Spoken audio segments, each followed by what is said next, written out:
नमस्कार, आप देख रहे हैं अपना बिहार और मैं हूं आपके साथ विभा उपाध्याय। इस वक्त बड़ी खबर कटिहार मेहर हत्याकांड से जुड़ी हुई सामने आ रही है। 12 नामजद आरोपियों में से 4 लोगों को गिरफ्तार कर लिया गया है। कटिहार मेहर हत्याकांड से जुड़ी हुई ये बड़ी जानकारी। 12 नामजद आरोपियों में से 4 की गिरफ्तारी कर ली गई है। सदर डीएसपी अमरकांत झा ने इसकी पुष्टि की है।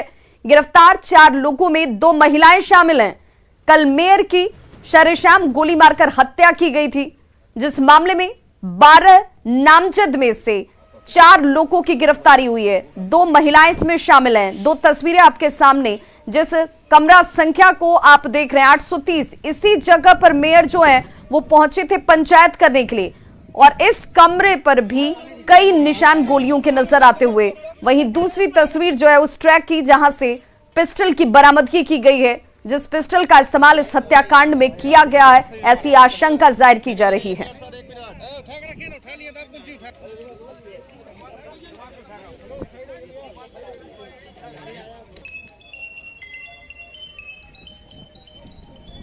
तो कटिहार में हत्याकांड में शामिल आरोपियों को कड़ी से कड़ी सजा मिलेगी, ये दावा किया है एडीजे पुलिस मुख्यालय जितेंद्र कुमार ने।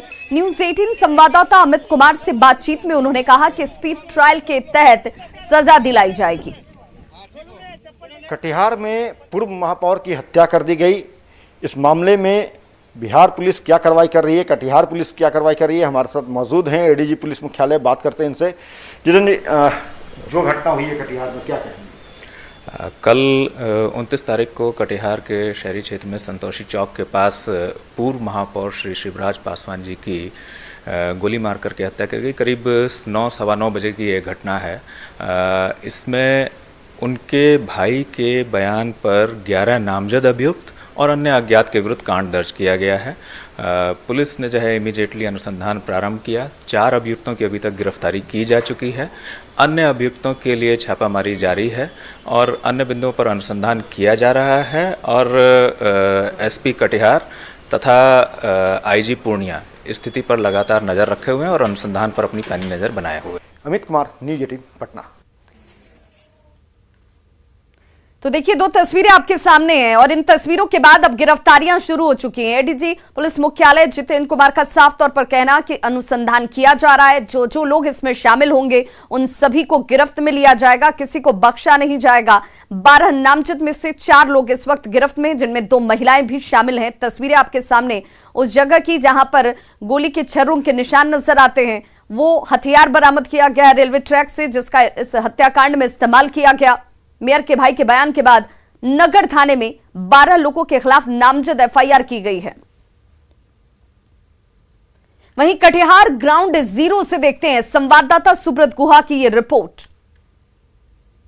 शिवराज हत्याकांड का कई अपडेट लगातार सामने आ रहा है। इसमें बड़ी अपडेट आपको बताते हैं, इस हत्याकांड का 830 कनेक्शन है। यानी ड्राइवर टोला का ये जो बिल्डिंग है, इसमें शिवराज पासवान बताया जा रहा है एक पंचायती के लिए आए थे और फिर देर रात ताबड़तोड़ गोलियों से उनको ठीक इसी जगह पर हत्या कर दिया गया था। गोलियों की कई निशाने अब तक अगल बगल है, आपको दिखा रहे हैं। ये जो निशान है, इसके अलावा और कई जगह पर इस तरह के निशान गोलियों के है। आसपास के लोग हालांकि इस बड़े प्रकरण पर कुछ बोलना नहीं चाहते हैं, लेकिन कुछ देर के लिए ही सही पूरा इलाका सहम गया था। अब पुलिस और जिला प्रशासन के अधिकारियों की टीम घटनास्थल पर आए हैं और इस हत्याकांड का एक बड़ा अपडेट है। जो 4 लोग गिरफ्तार हुए हैं, उसमें 2 महिला भी है। इस महिलाओं का क्या रोल रहा है, इस हत्याकांड का क्या कनेक्शन है, आखिर पॉलिटिकल है या और कई बात है। आइए हम सीधे बात करते हैं। अमरकांत जी हैं, डीएसपी सदर है। सर, लगातार रात से मॉनिटरिंग करें, क्या अपडेट आप आए, अब तक क्या गिरफ्तारी हुआ है? विगत रात्रि 9 सवा 9 बजे में जो कटिहार के निवर्तमान मेयर शिवराज पासवान वह अपने घर से संतोषी चौक की आ रहे थे और उसी क्रम में इनका बुलेट मोटरसाइकिल जो 830 नंबर क्वार्टर है यही आए और आने के क्रम में ही उनके जो अपराधकर्मी था उन पर तरातर गोली काफी फायर किया। उसके बाद ये इलाज के लिए वो केएमसीएच गए, जहां उनकी मृत्यु हो गई। उनके जो भाई हैं उनके बयान के आधार पर कुल 12 व्यक्तियों के विरुद्ध प्राथमिकी दर्ज की गई है और उनके द्वारा जो हत्या का कारण है वो बताया गया है कि वो पंचायती वगैरह करते थे, जिस गुट को नागवा लगा और इसी कारण की हत्या की गई है। इसमें कुल 4 नामजद शंभू पासवान, पिंटू पासवान, कुमकुम देवी और मनीषा कुमारी को हम लोग गिरफ्तार कर लिए हैं। 4 मोटरसाइकिल जो अपराधकारियों का था वो बरामद किया गया है। एक फिनट्टा, एक पिस्टल और एक मैगजीन भी बरामद किया गया है। और जो अपराधी है वो भाग गए हैं। हम लोग टेक्निकल और मैनुअल के माध्यम से उनको भी हम लोग सिर्फ गिरफ्तार करेंगे। और हमारे डीएम एसपी साहब रात भर यहाँ कैंप किए हुए हैं। जिले के आधा दर्जन से अधिक थानाध्यक्ष जो है कैंप किए हुए हैं। काफ़ी संख्या में मेरा पुलिस बल प्रतिनियुक्त है और अभी शांतिपूर्ण बाजार बंद है और जगह जगह हम लोग डिप्लॉयमेंट किए हुए हैं। उनका जो शव है उसको दाह संस्कार के लिए मणिहारी घाट भेजा चुका है। वर्तमान में स्थिति जो है शांतिपूर्ण है। कुमकुम देवी और मनीषा कुमारी 2 महिला का बात आ रहा है, कुछ हाई प्रोफाइल मामला, क्या लगता है इन दोनों का क्या रोल है? कुछ कारण है हत्यामुन का। और सहयोगी सुब्रत गुहा हमारे साथ इस वक्त ज्यादा जानकारी के साथ कटिहार से फोन लाइन पर जुड़ गए हैं। सुब्रत, जिस सवाल को आप भी अधिकारियों से जानने की कोशिश कर रहे थे कि आखिर महिलाओं का इस पूरे हत्याकांड से क्या लिंक है, ये कैसे इसमें शामिल हैं, क्या इसका संतोषजनक जवाब पुलिस अधिकारी दे पा रहे हैं? देखिए विभा, अभी आईजी पूर्णिया और इससे भी जब न्यूज 18 ने यही सवाल किया तो एक बात छनकर सामने आई, जो किरण देवी और मनीषा माँ बेटी है रिश्ते में, और इन्हीं लोगों ने फोन कर महापौर को किसी पंचायती के लिए बुलाया था और चर्चा ये हो रहा था जो भी पंचायती हुआ उस रेलवे क्वार्टर में जो भी पंचायती हुआ सामने वाले पक्ष उस पंचायती से संतुष्ट नहीं थे। लेकिन ये एक महज एक इत्तेफाक वाली कहानी बनाया जा रहा था, क्योंकि घटनाक्रम को देखकर लगता है कि प्रोफेशनल शूटर का यूज किया गया। काफी सकिस्ता जगह है और ये जो इलाका है भीड़ भाड़ वाला इलाका है और काफी चहल पहल वाला इलाका है। और सबसे बड़ी बात है कि ये शिवराज पासवान का अपना घर है, यानी उनका ही वार्ड है, और इस जगह उनको इस तरह से घेर कर गोली मार देना अपने आप में एक आश्चर्य वाली बात है।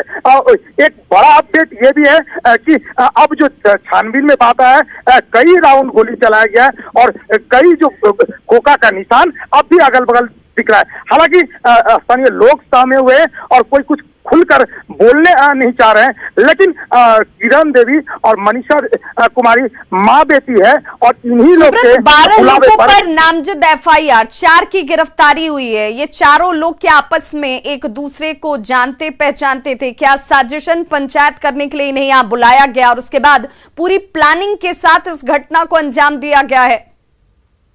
जी निश्चित तौर पर पूरे घटनाक्रम पर जो बड़ा अपडेट ये भी है, जो 12 लोग बताए जा रहे हैं, लगभग सभी लोग एक दूसरे से जुड़े हुए हैं और सभी लोग आसपास के ही है और एक दूसरे को बहुत पुराने दिनों से बेहतर ढंग से जानते हैं। ये बात भी अब जांच में सामने आ गया। हालांकि आईजी साहब भी कहे, उनसे भी बातचीत हुआ है और वो भी ये बात साफ कहें कि कहीं ना कहीं घटनाक्रम पूरा जुड़ा हुआ है, लेकिन अभी कैमरे पर बहुत कुछ बोलना जल्दबाजी होगा, इस बात पर वो टालते रहे।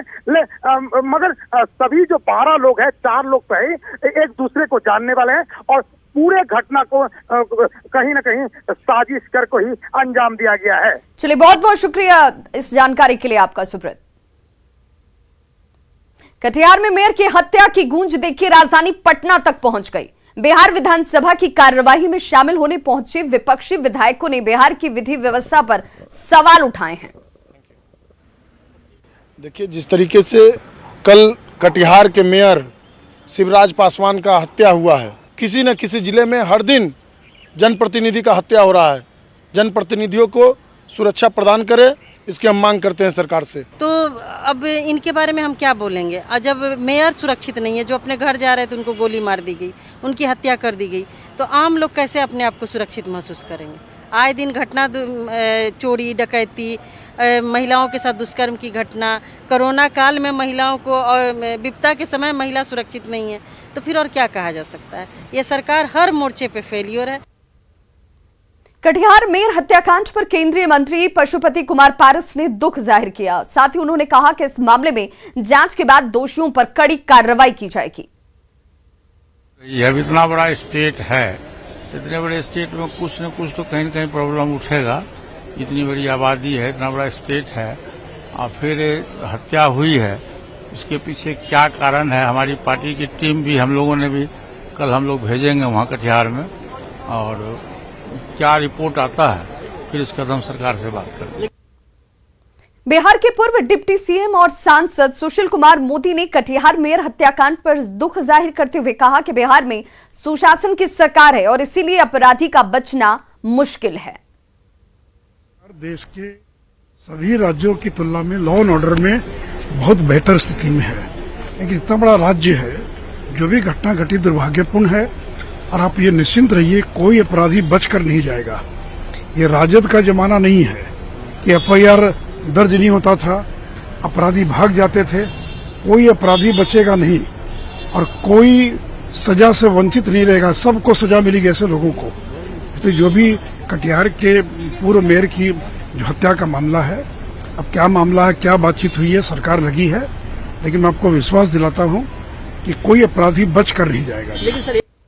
कटिहार सांसद दुलाल चंद गोस्वामी ने मेयर की हत्या पर दुख जताया है। साथ ही उन्होंने कहा कि जो भी दोषी होंगे उन्हें कड़ी से कड़ी सजा मिलेगी। रूप से ये घटना हृदय विदारक है और बहुत ही अल्प उम्र के थे, समाज में अच्छा काम करते थे और वो कुछ दिन पहले मेयर भी बने थे। लेकिन कल की घटना निश्चित रूप से हम लोग को मर्माहत किया है, पूरा जिला और हम सब लोग शोकाकुल हैं इस घटना से कि लगभग रात के 9:30 बजे संतोषी चौक में अज्ञात लोगों ने आकर के उनको गोली चला दिया। और एक बात मेरे मन में आता है कि उनको प्रशासन के द्वारा एक गार्ड भी प्रोवाइड किया गया था। हो सकता है उस समय गार्ड कहीं निकल गया हो, अगर गार्ड रहता तो हो सकता था कि यह घटना नहीं घटती। और आज पूरा जिला रात भर हम लोग सोए नहीं है इस शोक से। और प्रशासन से भी बात की, हमारे मुख्यमंत्री जी पटना से और डिप्टी सीएम साहब, क्योंकि वहाँ सेशन चल रहा है, तो लोग भी इसको उच्च अधिकारियों के साथ मॉनिटरिंग कर रहे हैं। और हम लोग भी जो कटिहार के जो एसपी हैं और प्रशासनिक पदाधिकारी है उससे बात कर रहे हैं और दोषी किसी भी हालत में बख्शे नहीं जाएंगे।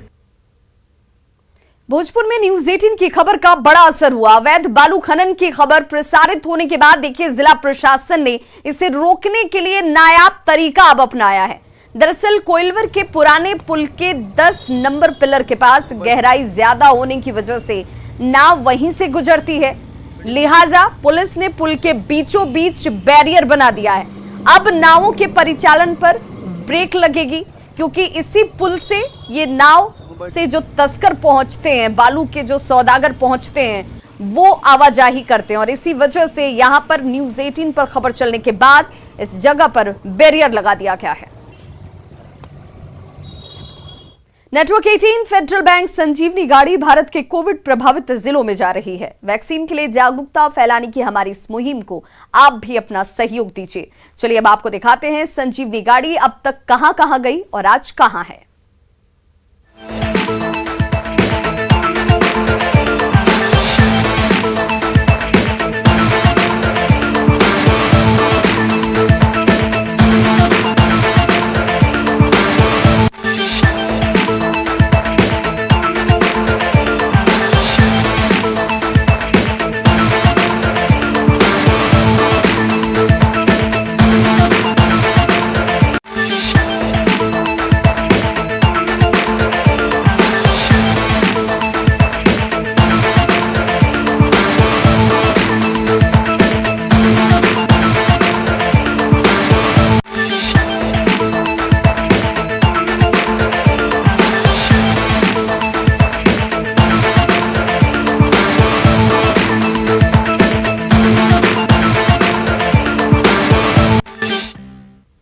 ब्रेक के बाद एक बार फिर से आप सभी का बहुत स्वागत है। बड़ी खबर इस वक्त पटना से आ रही है, जहां पर सीएम नीतीश से मिलने के लिए तेजस्वी यादव जो है वो पहुंच चुके हैं।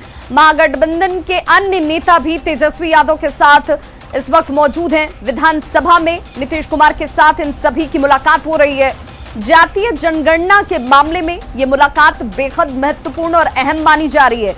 जिसे लेकर तेजस्वी यादव ने कल ही मीडिया के सामने कहा कि जातीय जनगणना को लेकर नीतीश कुमार भी यही राय रखते हैं कि ये होना बहुत जरूरी है और ऐसे में हम सबकी ये मंच आया। ये तस्वीरें देखिए, इस वक्त एक्सक्लूसिव आप टीवी स्क्रीन पर देख पा रहे होंगे, जिसमें नेता प्रतिपक्ष तेजस्वी यादव महागठबंधन के दूसरे तमाम नेताओं के साथ मुख्यमंत्री नीतीश कुमार के साथ मुलाकात करते हुए, मुलाकात का दौर जो है वो शुरू हो चुका है। जातीय जनगणना को लेकर के इस वक्त नीतीश कुमार के साथ नेता प्रतिपक्ष की मुलाकात होती हुई। आज आपको बताते चले नीतीश कुमार दिल्ली के लिए रवाना होने वाले हैं और उससे पहले तेजस्वी के साथ महागठबंधन के अन्य तमाम नेताओं की मौजूदगी महत्वपूर्ण बैठक इस वक्त मीटिंग जो है इस वक्त की जाती हुई जातीय जनगणना को लेकर।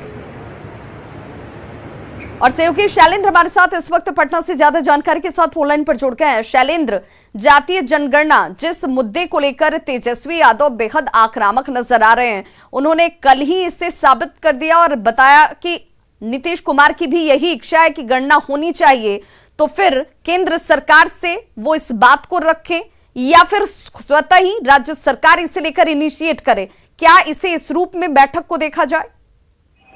बिल्कुल, देखिए जाहिर सी बात है, जातीय जनगणना को लेकर के बिहार में एक नई सियासत दिखाई दे रही है और खास तौर पर मुख्यमंत्री नीतीश कुमार से तेजस्वी यादव और अन्य जो महागठबंधन के नेता हैं उनकी मुलाकात यह कहने के लिए काफी है कि एक नई सियासत और एक नई कहीं न कहीं कहा जा सकता है कि जातीय जनगणना के मसले पर एक नई तरीके की बातचीत दिखाई दे रही है। और खास तौर पर देखिए जिस तरीके से मुख्यमंत्री नीतीश कुमार ने इसको लेकर के यह कहा था कि जातीय जनगणना होनी चाहिए, उसके बाद से लगातार यह मांग महागठबंधन के द्वारा भी की जा रही है कि जातीय जनगणना कराई जाए। और कल इसके लिए कार्य स्थगन प्रस्ताव भी आरजेडी की तरफ से दिया गया था और सरकार से यह मांग की गई थी कि केंद्र सरकार यदि जातीय जनगणना नहीं कराती है तो बिहार सरकार को अपने संसाधनों से जातीय जनगणना करानी चाहिए। और इसको लेकर के तेजस्वी यादव ने मुख्यमंत्री नीतीश कुमार से मिलने का समय मांगा था और 1 बजे का समय तय हो गया था और आज इनकी अभी मुलाकात हो रही है। मुख्यमंत्री नीतीश कुमार शाम में दिल्ली भी जाएंगे, लेकिन उसके पहले ये जो महागठबंधन के नेताओं के साथ एक अहम बैठक चल रही है मुख्यमंत्री नीतीश कुमार की विधानसभा में उनके कक्ष में। और सबसे बड़ी बात है कि जिस तरीके से मांग की जा रही है तो यह भी कहा जा रहा है कि विधानसभा की एक कमेटी बनाई जानी चाहिए और वो कमेटी प्रधानमंत्री से मुलाकात कर इस मांग को रखे। हालांकि तेजस्वी यादव ने प्रस्ताव भी लाया था कि जिस तरीके से पहले 2 बार बिहार विधानसभा में सदन से सर्वसहमति से यह प्रस्ताव पारित कर केंद्र सरकार को भेजा गया था कि जातीय जनगणना होनी चाहिए, उसी तरीके से इस बार भी मानसून सत्र में भी एक प्रस्ताव आए और केंद्र सरकार को भेजा जाए। लेकिन इस तरीके से और ऐसे में ये देखना होगा कि इस मुलाकात के बाद क्या स्टेटमेंट सामने मीडिया के रखा जाता है, क्योंकि मुलाकात बेहद अहम मानी जा रही है। जातीय जनगणना जिसे लेकर के इस वक्त नेता प्रतिपक्ष तेजस्वी यादव के साथ महागठबंधन के तमाम नेता मुख्यमंत्री नीतीश कुमार के साथ विधानसभा के अंदर इस वक्त उनके चैम्बर में मुलाकात करते हुए, मीटिंग करते हुए। बहुत बहुत शुक्रिया शैलेंद्र।